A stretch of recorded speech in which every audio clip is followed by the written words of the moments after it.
Hi guys, Dustin here with another Star Trek The Official Starships collection from Eagle Moss, and today we are taking a look at the U.S.S. Prometheus NX 59650.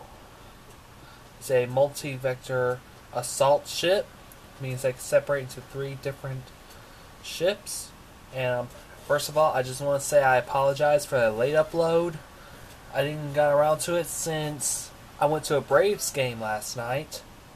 What I do originally is film both of them, upload one on that day, and upload the second one on the next day.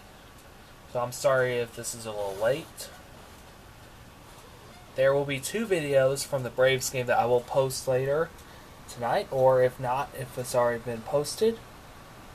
One is the throwing gas one, which me and a friend of mine actually competed, and the Home Depot race. I know, it's weird. Anyway, I'm not going to waste any more time. Alright, so U.S.S. Prometheus was launched in 2374, max speed of warp 9.99, length of 126 meters, multi-vector assault ship.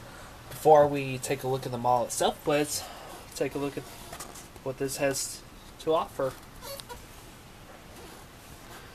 It's constructed at Beta Antares shipyards, 15 decks, Type 12 phasers, photon quantum torpedoes, multi-vector assault mode. It's actually one of my favorite ship classes in Star Trek.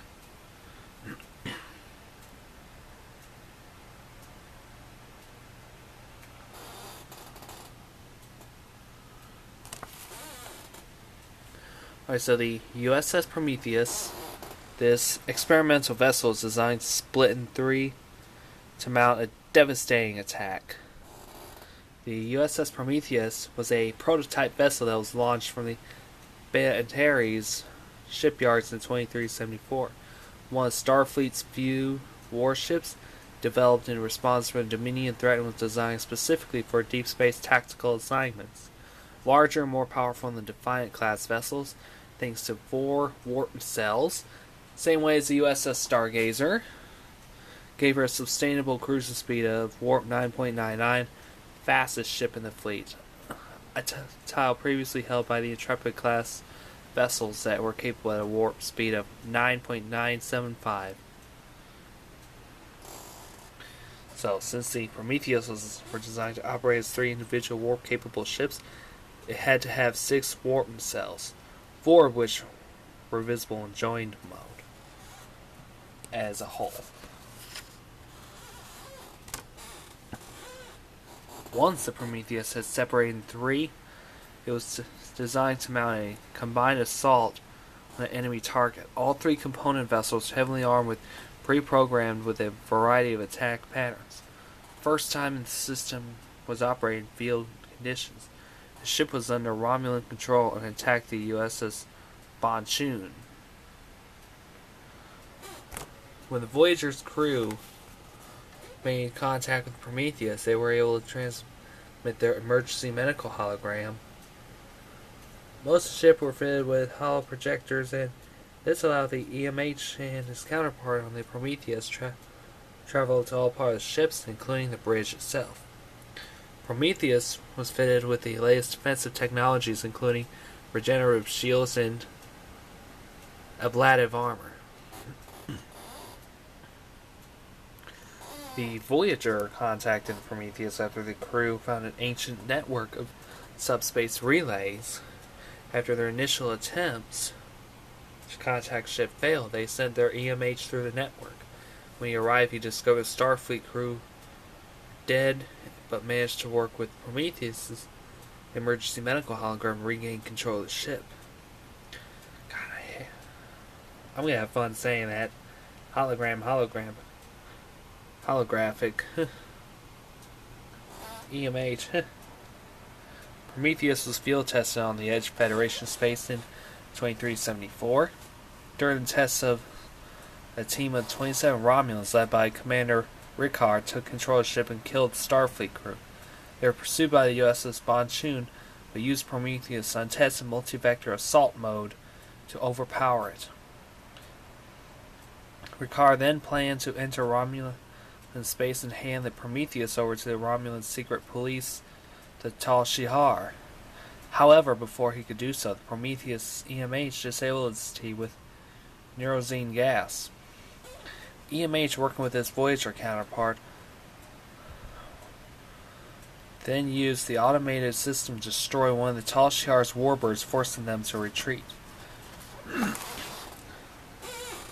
Had it got a multi-vector assault mode, it could separate into 3 different sections. It's fitted with a state-of-the-art weapons, including Type 12 phaser arrays and photons quantum torpedoes. During battle, they were linked to a central tactical computer which coordinated their attack patterns and inflict maximum damage on their targets. Well, target is 1. Their ability to split into 3 required Starfleet's ASDB to radically rethink their design. Vessels have been designed split in 2 for many years, but in some cases, the intention has always been to effectively use saucer module as an enormous escape module. For the Prometheus, the intention was to create 3 independent warships. The biggest challenge of all is split involved the design of the warp propulsion system. It actually required 3 reaction chambers in the engineering section, which split in 2. This was achieved by using a unique design of a warp core. During normal operation, matter was fed at the top of the core, antimatter at the bottom. Fuel streams then pass directly through the upper and lower reactor chambers before continuing to their meeting point in a conventional central reaction chamber. So that way, the central reaction chamber lay on a separation plane, which was shut down when the ship split. Additional matter, antimatter feeds were then activated to feed the now independent reaction chambers. When separated, the primary hull operated as independent, horizontal Defiant style warp core, which was kept in hot standby mode until it was needed. When the combined engineering WPS was able to operate on an efficiency level comparable to, and, in fact, in excess of any contemporary starship, in separate mode it lost a degree of efficiency but could still manage high warp speeds. So here is more. This is actually ship hull itself this time. You got the shell bay right here, as a normal Starfleet ship would have. Retractable warp nacelle, got one right up here. Got phaser strips that goes along, a RCS thrusters, navigational deflector.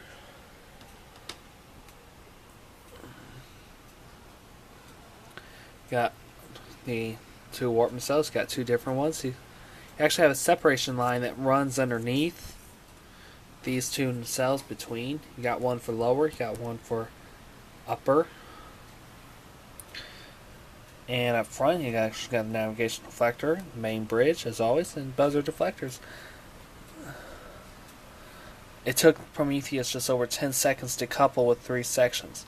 While this was process decoupling, warning lights flashed blue throughout the ship. The main hull, or saucer section, used twin retractable warp nacelles that were positioned above and direct and below the hull rather than on the sides. Only the upper nacelle was visible when the ship was in joined mode.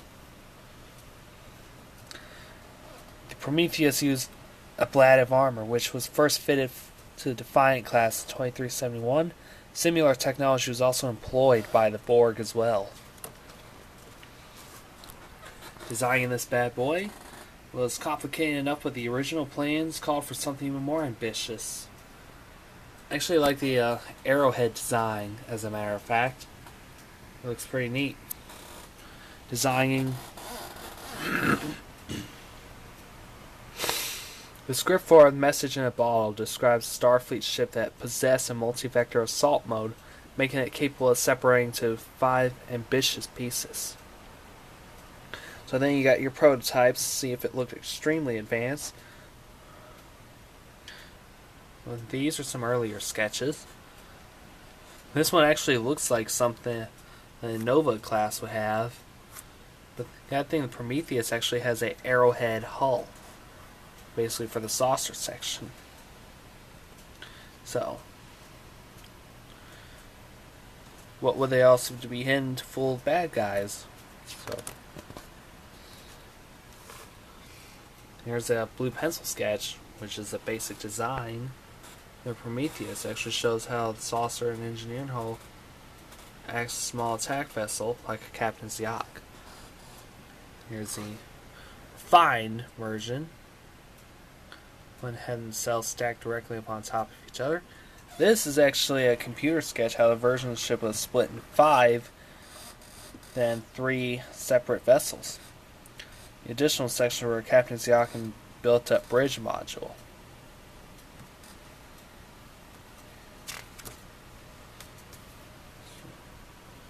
More drawings actually show the final stages of the complete ship in combined mode in order to indicate the ship was an advanced prototype. It actually altered many of the surface details, such as the shape of the escape pods. You actually got the lower one right here, and this is actually more detail of the lower part as well.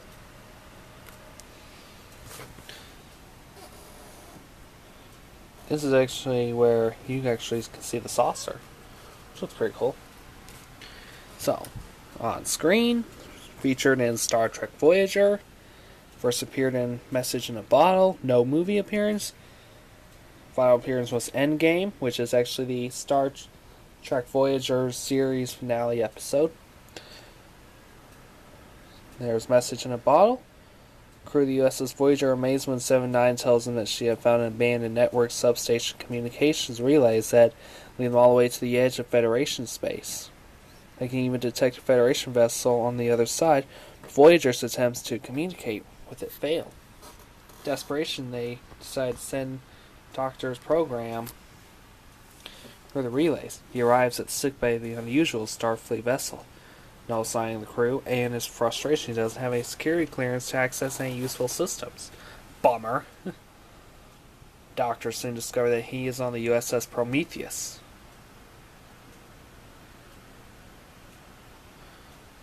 An experimental vessel has been commandeered by the Romulans.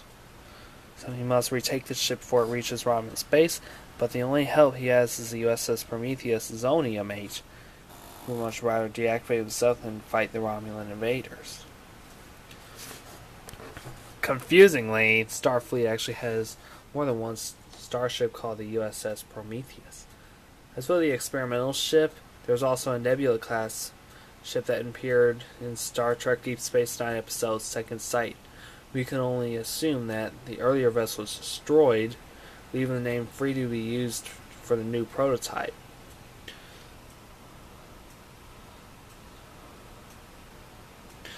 The Prometheus has 2 different registries. One actually says NX59650 on the hull of the ship, but the inside it actually says NX74913. This is actually a confusion between the VFX and the scenic art departments. Registries are normally sequential, so the higher they are, the later the ship was commissioned. The scenic art department figured that they meant Prometheus should have a very high registry number, whereas the VFX team used a lower registry number to imply that the ship has been in development for a long time. The Prometheus EMH is intrigued to his counterpart Voyager made additions to his program that allowed him to have sexual relations. Ugh. Anyway, coming up in issue 26 is the Atholian Web Spinner. And note this, we are about halfway towards the original U.S.S. Enterprise, the TOS variant. Inside is a profile of the Atholian's mysterious web-spinning ships with their energy-dampening weapons, how the art department updated Matt Jeffrey's original ship design. And here's actually the back. Much rather than a ship as a whole, but 3 different sections. That's cool. I like that. So, here's the ship itself. Take it off here. I actually like the way they actually include the arrowhead design for the U.S.S. Prometheus. The last time we saw arrowhead design was the U.S.S. Dauntless. 4 warp nacelles. Looks pretty cool. I actually like the Aztecing of the ship. It really brings it out. And it doesn't even separate, so that's a bummer. Actually, I have a deflector dish, which is right under here. And you got the registry number and the name. Now the bridge is like right up here, and the name's all the way down here. You can actually see the trackable warp nacelle, which is just right here. A little gray thin line. Sorry that can't be able to see it. I got a cruddy camera. One day, if I get enough money, I'll be able to purchase one of my own. This will be your lower section. You actually got a thin line right between the nacelles, and you actually got an upper one where these 2 warp nacelles are, and the saucer is right here as well. They could be able to separate in 3 different ships, which makes it very amazing, tactical, and dangerous if you're an adversary of Starfleet.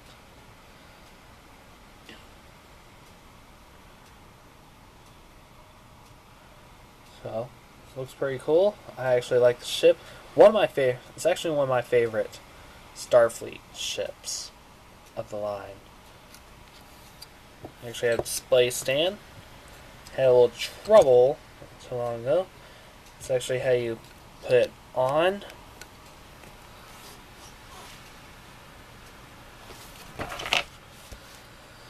So overall, I like the ship. Anyway, I know the review was a little short for the diecast ship itself, but I'll probably make it a little much longer for the upcoming episodes, hopefully. So,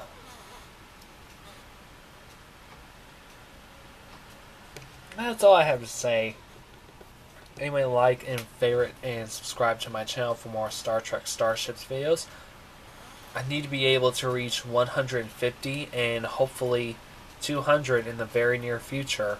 I've been noticing that my subscriptions have been, rocks up to 148, backs down. And it kind of bugs me, so to those that are subscribing, y'all are loyal. To those that are new, hi, how are you? Subscribe. To those that are bouncing between subscribing and unsubscribing, what's up? Like, hello, what's going on? You want to subscribe or you don't want to? Make up your mind.